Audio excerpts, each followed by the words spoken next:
Okay, so I wanted to answer a few of the questions I get. One of the main questions is I have people all the time asking me how I manage to keep calm here all the time. They'll tell me that when they turn, they start feeling the calmness as soon as they turn off. And that's something it takes a while to develop. Anyone can do it in their own house. You just find a spot in your house, pray, meditate, whatever brings you calmness. Do it over and over again. There's a lot of ways to clear the mind. The goal is to get stillness. There's nothing better in the entire world than stillness.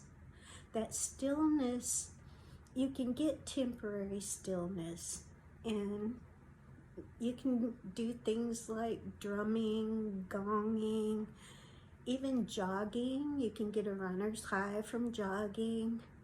Any kind of working out you can do that with. Singing, doing the bowls. There's a bunch of different ways you can achieve temporary stillness. The problem comes from keeping it. Some of the methods, if you're dealing with chakras, some methods will open some chakras, but not all.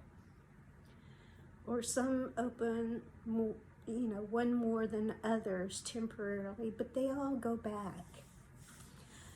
You need to learn, first of all, you want to de-loop your brain. This is a huge, huge problem. When people start paying attention to what they think, they realize they're thinking the same thing over and over and over again. If somebody does you wrong, you think about that over and over. It ends up just hurting you. It's not hurting them, it's hurting you. But it's also creating these horrible connections in your brain. Horrible.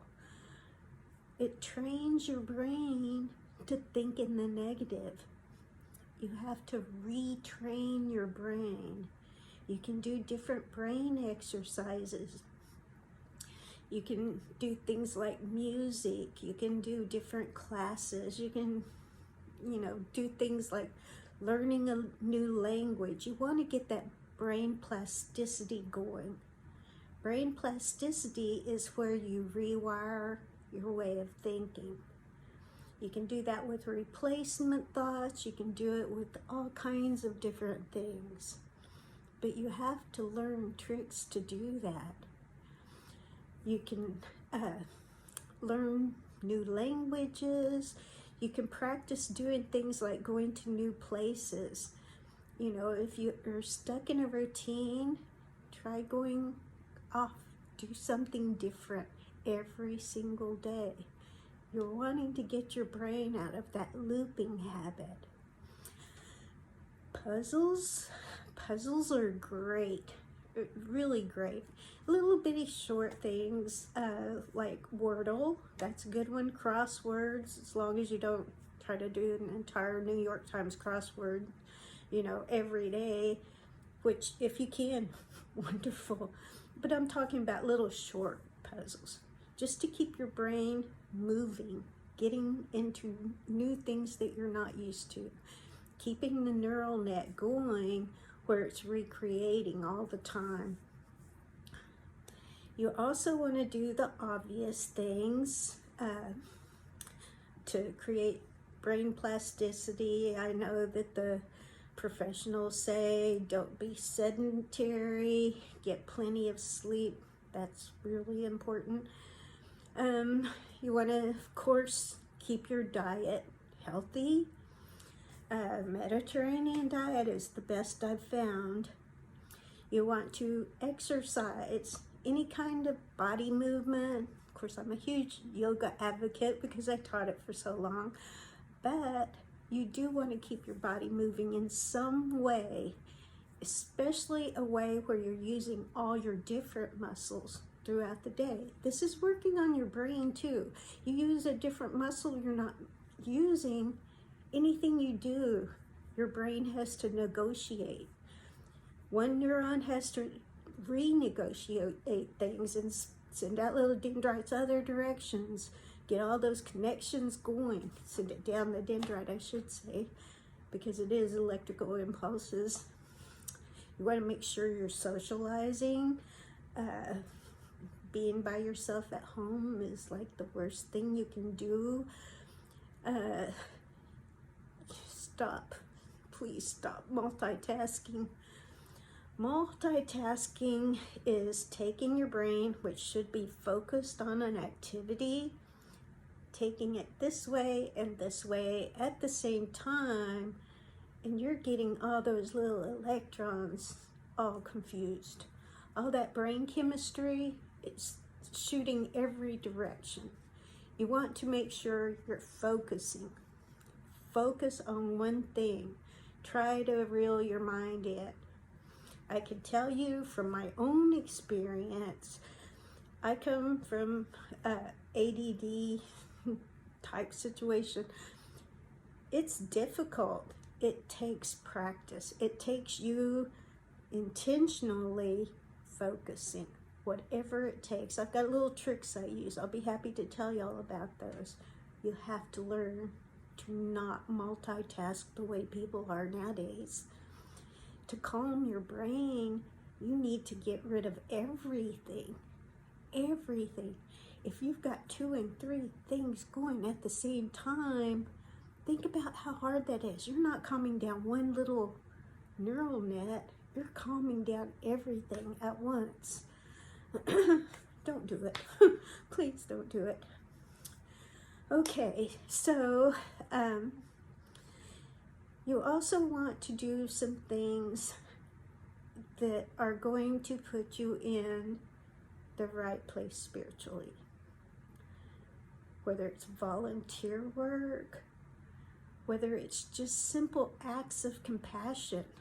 You know, you see something bad happen, close your eyes for a second, send a prayer. The more often you do that, the better off you're going to be. Anything like that. Send someone a sweet word in text. You know, anything. Just simple little acts of compassion. You don't have to devote your whole life to something. Just every day, do about 3 or 4 little simple acts of compassion. That's going to clean your spirit. It's going to clean your intention.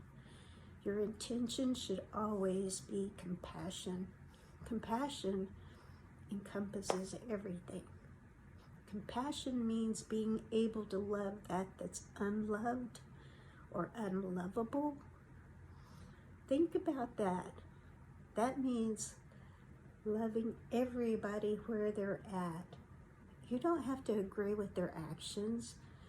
Some of the people that do some of the most unlovable stuff do reprehensible things. You don't have to agree with that, but there's something in them that has caused them to be where they're at. Show compassion. Don't show pity. Pity is an ego thing. Pity means you're better than someone else. I'm talking true compassion. No pity. And then, well, there's several things that I kind of have a problem with. One is that people don't want to do the work. They want to find a shortcut. I gong to help people relax. I do all kinds of stuff to help people relax. I've got a ton of tricks up my sleeve to help people relax.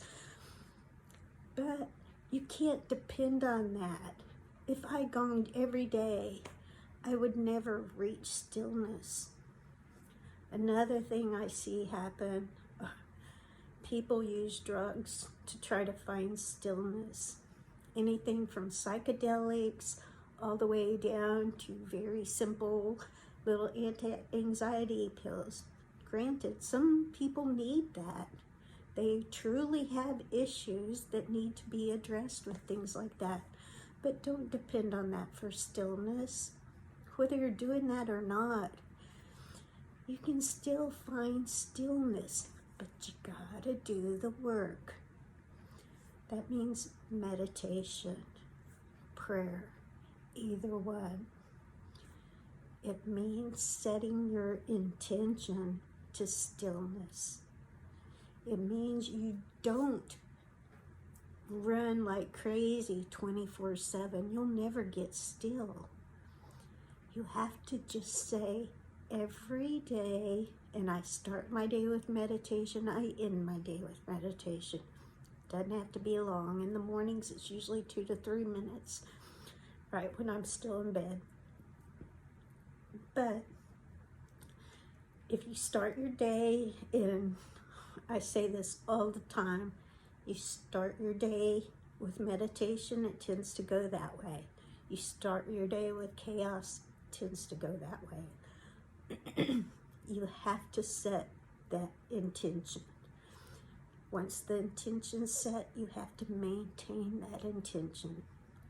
Whether it's throwing something up on the wall, sticking something on the wall to remind you every day, you know, anytime you walk by it, anytime you walk out the door, maybe think about stillness. Send a little prayer, ask for help. Ask the universe for help with stillness, but you gotta do the work. That's the long and the short of it. I see people trying to shortcut it every single day. There's no shortcut. Your heart and your soul have to be into it. I can't even tell you the last time I was truly upset.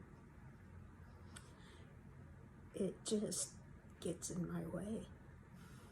I decided not to allow it anymore. And I have found the stillness, and I can help people find that stillness in them, but I can only guide. It's up to every individual to do it. Anyhow, hopefully this will answer the questions that people have, because like I said, people ask me all the time. Apparently when they get close to me, they say, I feel super calm. It's because I am. I'm crazy, I'm kooky, but I'm calm when I do it. Anyhow, everyone have a blessed day.